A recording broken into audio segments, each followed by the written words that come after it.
നിങ്ങളെ കാണിക്കാൻ പോകുന്നത് ഇവിടെയുള്ളൊരു മാർക്കറ്റാണ്. ഇതാണ് ഫ്രൈഡേ മാർക്കറ്റ്. ഈ മാർക്കറ്റിൻ്റെ പ്രത്യേകത എന്ന് പറഞ്ഞാൽ ഉപ്പ് തൊട്ട് കർപ്പൂരം വരെ ഇവിടെ കിട്ടും. ഇവിടെ വേറെ സ്ഥലത്തു നിന്നുള്ള ആൾക്കാരാണ് ഇവിടെ വന്ന് കച്ചവടം ചെയ്യുന്നത്.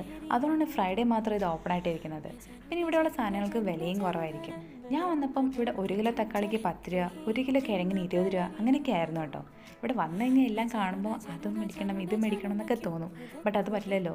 എല്ലാം കൂടി മേടിച്ച് നമ്മൾ തന്നെ ഇത് പൊക്കിക്കൊണ്ട് പോകണം എന്ന് മേടിക്കേണ്ട സാധനങ്ങൾ ലിസ്റ്റ് ഉണ്ടാക്കി ഇവിടെ വരുന്ന കേട്ടോ കൂടുതലും നല്ലത്. ഞാൻ ഇവിടെ ഒറ്റയ്ക്ക് നിൽക്കുന്നുണ്ട്. അധികം സാധനങ്ങളുടെ ആവശ്യം എനിക്ക് ഉണ്ടാവാറില്ല. അതുകൊണ്ട് ഞാൻ എല്ലാ ഫ്രൈഡേ ഇവിടെ വരാറില്ല. ഇവിടെ എല്ലാ ഫ്രൈഡേയും വന്ന് അടുത്ത 1 വീക്കിലുള്ള സാധനങ്ങൾ സ്റ്റോർ ചെയ്ത് വെക്കുന്നവരുണ്ട് കേട്ടോ. കാരണം ഇവിടെ വിലക്കുറവാണെങ്കിലും നല്ല ഫ്രഷ് ആയിട്ടുള്ള സാധനങ്ങളാട്ടോ കിട്ടുന്നത്. പിന്നെ വരുമ്പോൾ പേഴ്സ് മൊബൈലൊക്കെ സൂക്ഷിക്കുന്നത് നല്ലതായിരിക്കും. കാരണം തിരക്കിനിടയ്ക്ക് ഇതൊക്കെ മിസ്സാവാനുള്ള ചാൻസ് ഉണ്ട്. സ്കൂൾ വിട്ട് കഴിഞ്ഞാൽ പിന്നെ സ്കൂൾ ബസ്സിൽ തന്നെ ഇവിടെ നിന്ന് ഇറങ്ങി ഇവിടെ നിന്ന് സാധനങ്ങളെല്ലാം മേടിച്ച് ഇത്ര നടന്നു പോകാനുള്ള ദൂരമുള്ള കേട്ടോ വീട്ടിലോട്ട്. അങ്ങനെ സാധനങ്ങളെല്ലാം മേടിച്ച് പാനിപ്പൂരി മേടിച്ച് കഴിച്ചിട്ട് ഞങ്ങൾ പിന്നെ വീട്ടിൽ പോകുന്നു കേട്ടോ. Okay, by.